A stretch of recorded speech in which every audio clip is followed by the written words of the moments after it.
Otep à tous, bien-aimés frères et sœurs. Ce que l'on redoutait en RDC est arrivé. Au nord et au sud Kivu. Vous savez, et ça, la ministre Kaikwamba l'avait souligné au Conseil de sécurité de l'ONU, en précisant exactement que la rue risque de se prendre en charge elle-même. Et ce ne sera pas bon. Ce sera incontrôlable. Et ça, le président Tshisekedi doit faire très attention. C'est vrai qu'il est soutenu par la population, qu'il est soutenu par les Wazalendo, qu'il est soutenu par son armée, en tout cas ce qui reste de l'armée, cette armée pourrie d'ailleurs. Mais je veux dire que il ne faut pas abuser de la patience des Congolais. Maintenant, il y a ce qui s'est passé dans une ville qu'on appelle Luhihi. C'est incroyable. C'est la population. C'est même pas les Wazalendo cette fois-ci. C'est la population qui est sortie dans la rue pour régler les comptes à leurs bourreaux. Incroyable. Je reprends. La population est sortie dans la rue pour régler les comptes à ses bourreaux. Et dans cette zone-là, nous sommes, je pense, dans Uvira. Dans cette zone-là, vous avez même des Chinois clandestins qui exploitent les matières premières. Vous savez, les Chinois, quand ils découvrent comme ça, eux, ils viennent maintenant, ils passent aussi par le Rwanda. Et le M23 assuré, parce que maintenant c'est fini là, le M23 assurait la garde, la protection des des Chinois. Et la zone en question, c'est une zone là où il y avait beaucoup de minerais. Et donc, les Chinois se servaient et ils passaient avec ça par le Rwanda. Et depuis le Rwanda, bon, ils exportent ça en Chine ou ailleurs. Cette fois-ci, c'est fini. La population elle-même a pris ses responsabilités. Personne ne les a demandé d'agir. La population s'est levée et elle a affronté les M23. Les M23 étaient armés. La population les a affrontés et les ont tous neutralisés. Plus d'une centaine.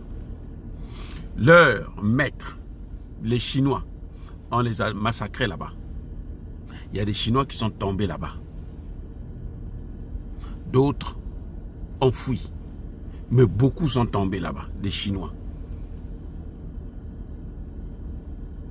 Les Congolais qui travaillaient pour le M23, qui donnaient des informations au M23, qui aidaient le M23,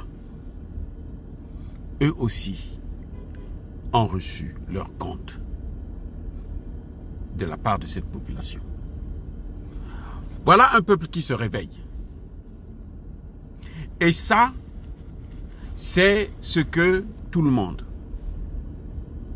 doit redouter. Il faut faire attention à un peuple.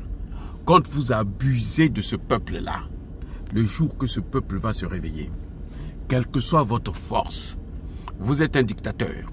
Vous êtes le plus grand dictateur de la planète. Le jour que le peuple va se réveiller contre vous, vous êtes foutus. Vous êtes finis. Les amis, ce n'est pas la rigolade. Une femme qui protégeait, qui logeait 5 M23 dans sa maison. En moyennant 15 000 $ américains. La femme là, je ne sais pas si elle est encore en vie. Mais en tout cas, elle a été traitée copieusement par cette population. Les Ouazalendo qu'elle gardait, eux, ils ont tous été envoyés au repos éternel. Je veux dire encore une chose. Et c'est ça que malheureusement Kagame n'a toujours pas compris. Kagame a encore le schéma du Congo de 96, 97, 98, jusqu'à 2000, combien là, 2018, quand Kabila est parti. Kagame a toujours ce schéma-là, où il contrôlait le Congo.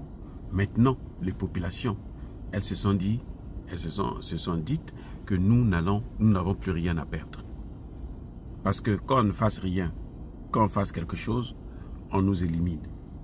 Donc, nous, on doit faire ce que nous pouvons faire pour les éliminer avant qu'eux, ils nous éliminent. Et c'est ça qui est en train de se passer. Et là, personne ne peut intervenir.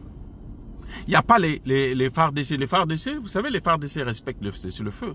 Ils sont des bons élèves hein, du cessez-le-feu. Et les FARDC, si j'étais Tshisekedi, après tout ça, là, l'armée, là, on va tous les virer, donc à partir.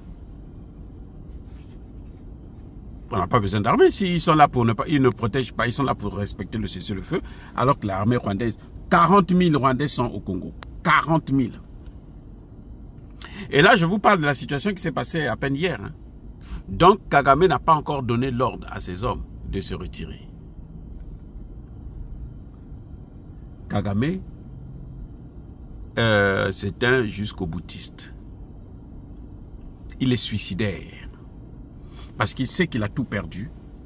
Et il se dit, vaut mieux même que, bon, qu'il soit éliminé, neutralisé. Et puis, bon, l'affaire s'arrête là. Mais en tout cas, dans cette localité-là, plus de 100 sont tombés. Plus de 100 sont tombés. Le peuple, cette fois-ci, ce n'est pas les Ouazalendo, les vaillants Ouazalendo, c'est ce que j'adore le plus. Cette fois-ci, ce n'est pas eux, c'est le peuple lui-même qui a fait le boulot. Et il a libéré la ville. Donc actuellement, jusqu'à Uvira, là, toute la zone, pour l'instant, c'est calme. Et sous contrôle des Ouazalendo et du peuple congolais. Nous saluons ce vaillant peuple qui est très résilient et qu'il continue à être vigilant et à se battre pour sa liberté. Soyez bénis, abondamment bénis par le Dieu des Kémites et par nos ancêtres angélisés. Mais que tous ceux qui persécutent le continent africain le pillent et le déstabilisent, qu'ils soient noirs, blancs, chinois, arabes, juifs, indiens ou qui qu'ils soient punis, maudits, foudroyés, neutralisés, écrasés, effacés par le Dieu des Kémites et par nos ancêtres angélisés. Vive l'Afrique éternelle. J'ai dit et j'assume.